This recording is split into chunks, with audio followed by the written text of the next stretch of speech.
Les responsables électoraux disent qu'environ 62% des votes sont allés à Raisi. Mais la participation a été bien inférieure aux élections précédentes, après que plusieurs opposants ont été disqualifiés ou ont abandonné. Ses rivaux restants ont concédé leur défaite. Le religieux conservateur de 60 ans prendra la succession d'Hassan Rouhani à un moment critique.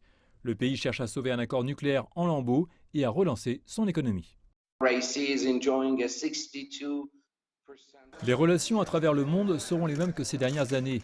Mais à l'intérieur de l'Iran, Raisi bénéficie de 62% des voix et il devrait lutter systématiquement contre la corruption et éradiquer concrètement les détournements de fonds, ce qui est l'un de ses principaux slogans de campagne.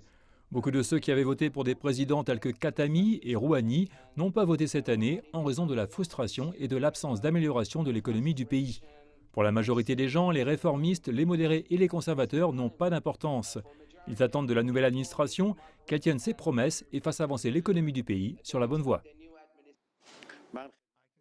Je félicite mon très cher frère, il a une très lourde responsabilité.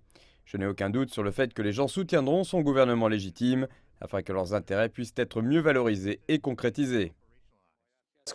L'une des choses que nous poursuivrons dans notre gouvernement, c'est que tout le monde joue un rôle, en particulier les élites et les experts. Raisi a déclaré qu'il améliorerait l'économie et le secteur manufacturier du pays. Les présidents précédents ont fait des déclarations similaires, mais dans la pratique, les sanctions américaines et les difficultés d'accès aux marchés internationaux les en ont empêchés. Il a dit qu'il profiterait de tout le potentiel national pour améliorer l'industrie.